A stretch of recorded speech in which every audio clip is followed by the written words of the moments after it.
Entre antigos seguidores que se apresentaram à justiça como vítimas iludidas por promessas milagrosas, está um morador de Minas Gerais.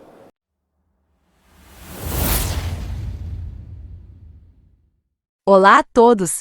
Sejam bem-vindos ao canal E Agora? Meu nome é Street Holder, um ex-obreiro da Universal e gravo conteúdos para mostrar que existe vida fora do sistema religioso. Peço por gentileza que avalie se inscrever no canal, curtir o vídeo, comentar e ativar o sino para notificações. E no vídeo de hoje finalmente iremos falar das vítimas do altar. Pretendo até criar uma playlist sobre esse assunto. De repente você me pergunte, quem são essas vítimas do altar, por onde andam e do que vivem?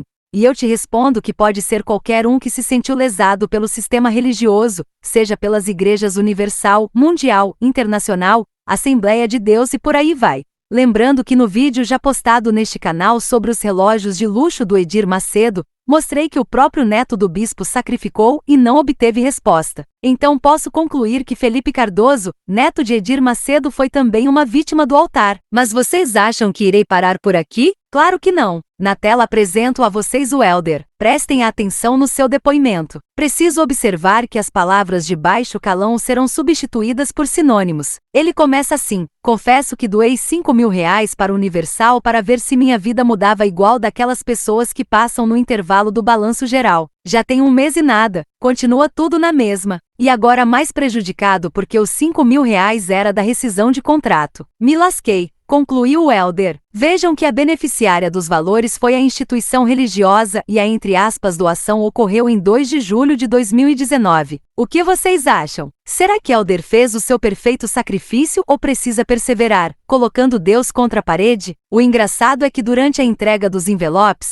os pastores mexem com o psicológico dos fiéis dizendo que as pessoas precisam ter fé e confiar em Deus. Eu tenho tempo para dar meu carro agora. Já pega a chave do documento, preenche o seu papel aqui de meu Deus, tá aqui, ó. Eu tô colocando no teu altar. E se a pessoa fizer o seu melhor, Deus tem a obrigação de lhe atender. Apresentam supostos testemunhos para estimular a ganância do povo. Usam supostas pessoas incorporadas com demônios para amedrontar os fiéis para que participem de campanhas. Feitas todas essas artimanhas, inicia-se a fase da colheita, ou seja, da arrecadação do dinheiro. Para os promotores ficou claro que, sob o comando de Edir Macedo, os pastores não se contentam com o dízimo, os 10% do salário. O objetivo é arrecadar sempre mais, desviar o dinheiro e fazer fortuna particular às custas da igreja. Finalizada a arrecadação, o discurso muda e os pastores dizem que Deus não é obrigado a fazer nada ou mandam os insatisfeitos cobrar de Deus as respostas. Vocês conseguem perceber que, independente dos fiéis fazerem o perfeito sacrifício ou não, o dinheiro arrecadado sempre fica na instituição religiosa? Não é à toa que muitos pastores e bispos estão saindo da Universal e de outras denominações para abrir seus próprios templos. Imaginem um pastor que ganhe uma ajudinha de custo no valor de R$10.000 mensais. Caso esse ex-pastor planeje ter sua própria denominação e consiga um espaço com 500 cadeiras, e de cada cadeira ele consiga R$100 no mês, por exemplo, esse ex-pastor embolsará R$50.000 em média. Sabemos que em uma instituição com cultos às 6 da manhã, 10 da manhã, 3 horas da tarde e às 19 horas da noite, 7 dias por semana dá para arrecadar muito mais. Nada mal, né? Opa, deixem o Macedo me chamar de lixo ou a Cristiane Cardoso me chamar de mendigo. Assim eles devem pensar. O dissidente vai se importar apenas com o ministério dele, pois quanto mais povo, mais cadeiras, e se ele tem mais cadeira,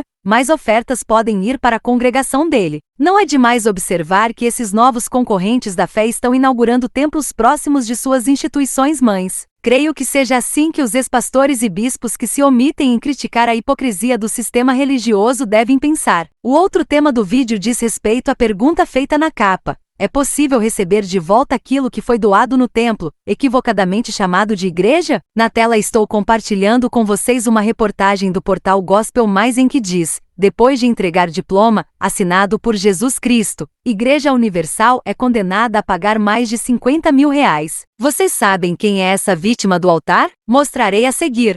Entre antigos seguidores que se apresentaram à justiça como vítimas iludidas por promessas milagrosas, está um morador de Minas Gerais. Ele sofre de uma doença mental e, em troca de doações para a igreja, recebeu a chave do céu e um diploma assinado por Jesus Cristo. Voltando à reportagem do Gospel Mais, a Igreja Universal do Reino de Deus foi condenada a devolver ao fiel Edson Luiz de Melo todos os dízimos e doações feitas por ele. De acordo com o processo movido por sua mãe, Edson, que é portador de enfermidade mental permanente, passou a frequentar a igreja em 1996 e desde então era induzido a participar de reuniões sempre precedidas ou sucedidas de contribuição financeira. Segundo o advogado que representou o fiel, Walter Soares Oliveira, a quantia total a ser restituída será apurada com base nas provas, mas certamente ultrapassará os R$50 mil. Além de devolver as doações, a Igreja Universal ainda terá de indenizar o fiel em R$5 mil por danos morais. No processo consta que promessas extraordinárias eram feitas na igreja, em troca de doações financeiras e dízimo. Teria sido vendida a Edson Luiz, por exemplo, a chave do céu. A vítima também recebeu um diploma de dizimista, assinado por Jesus Cristo. Com isso, as colaborações doadas mensalmente chegaram a tomar todo o salário do fiel, que trabalhava como zelador. Em virtude do agravamento de sua doença, Edson foi afastado do trabalho, quando então passou a emitir cheques pré-datados para fins de doação à igreja. Ele ainda fez empréstimos em um banco e vendeu um lote por um valor irrisório, para conseguir manter as doações à instituição religiosa. Sobre esse processo, a reportagem postou o seguinte: em primeira instância, o juiz havia ponderado que a incapacidade permanente do fiel só se deu a partir de 2001, quando houve sua interdição. Dessa forma, ele entendeu que a igreja não poderia restituir valores de doação anteriores àquele ano, motivo pelo qual estipulou em R$5 mil o valor que deveria ser devolvido. Já em segunda instância, o desembargador Fernando Botelho, relator do recurso, considerou que o fiel não tinha condições de manifestar, à época dos fatos, livremente a sua vontade, já que dava sinais, quando da emissão dos cheques de doação à igreja, de ter o discernimento reduzido, sendo os negócios jurídicos ali realizados nulos, e por isso determinou, juntamente com os outros 2 desembargadores, a devolução do valor integral das doações. A decisão ainda cabe recurso judicial. Essa reportagem foi publicada em 1º de junho de 2009. Nesse caso, o doador possuía problemas mentais e o conjunto probatório como, por exemplo, cheques emitidos pelo fiel e o próprio diploma entregue pela Universal colaboraram para convencer os magistrados a condenar a instituição religiosa. Podem verificar que a Universal nunca mais deu diploma de dizimista aos fiéis e as estratégias para distribuir envelopes em campanhas foram reformuladas. Quer uma prova disso? Proibição de filmar ou gravar as pregações, seja nos cultos ou nas reuniões de grupos. Peça para um obreiro postar em sua própria rede social uma imagem de um envelope da Fogueira Santa e que ele escreva na postagem que está participando da campanha. Logo surgirá um pastor que irá pedir para o obreiro apagar a postagem. Sabem por quê? Para que o obreiro não tenha provas contra a instituição no futuro. Outros exemplos são quando eles induzem aos fiéis a venderem seus bens móveis ou imóveis. E você vai pegar o que você tem e vai colocar no altar. Então pega o que você tem, o teu sustento, traz aqui e deposita para Deus. Hoje é tudo nada, em nome do Senhor Jesus. Até mesmo por valores abaixo do mercado, para pôr dinheiro em espécie no altar. Tenham em mente, meus amigos e amigas, que é mais difícil comprovar que você doou dinheiro em espécie do que um carro ou apartamento por causa das burocracias exigidas para transferências de titularidades de bens previstas nas leis. O pastor da sua denominação fica tão desesperado para bater a meta que chega a induzir o fiel que venda o automóvel ou a própria casa abaixo do valor de mercado. Essas sugestões não foram feitas do nada. O intuito deles é fazer com que você se desfaça do seu bem o mais rápido possível e não tenha tempo de pensar se coloca tudo ou não no altar. Além disso, o pastor precisa bater suas metas financeiras para crescer no sistema. Assim, considerando tudo que foi discutido na segunda parte desse vídeo, é possível obter de volta o que doei à instituição religiosa? A melhor resposta no momento é que vai depender do conjunto probatório apresentado ao juiz do processo. E nesse conjunto probatório, uma das melhores evidências é a configuração da coação moral irresistível, ou seja, quando o fiel consegue provar que foi obrigado a doar dinheiro para o templo, sob pena de alguma consequência ruim e divina. Prestem atenção neste julgado. Oferta de bens à igreja. Coação moral irresistível configurada. Reparação devida.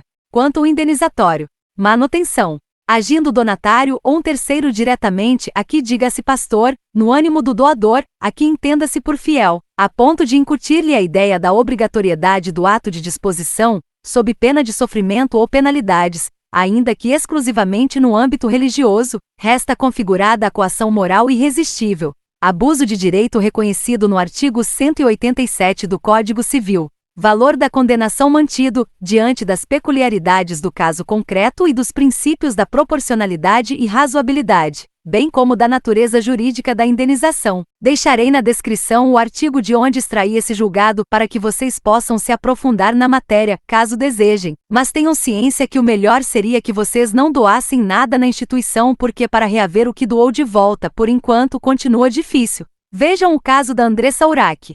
A Universal irá gastar uma fortuna para que a Andressa não consiga reaver seu patrimônio doado de volta. Sabe por quê? Quanto mais precedentes judiciais surgirem contra a instituição religiosa, ficará mais difícil a arrecadação de dinheiro. Caso você tenha sido uma vítima do altar com ou sem provas, procure orientação de um advogado. Por fim, deixo para reflexão a seguinte indagação. Na sua opinião, por que a Universal e outras denominações não contratam seus obreiros ou obreiras, que são advogados, para defender as instituições religiosas nos tribunais? Deixem suas opiniões nos comentários. Bom, procurei abordar o tema da maneira mais simples que consegui. Espero que gostem. Em breve estarei postando novos conteúdos sobre as vítimas do altar. Diga não à exploração. Tome uma atitude contra o sistema religioso e denuncie. Até o próximo vídeo e que o nosso Senhor Jesus nos abençoe.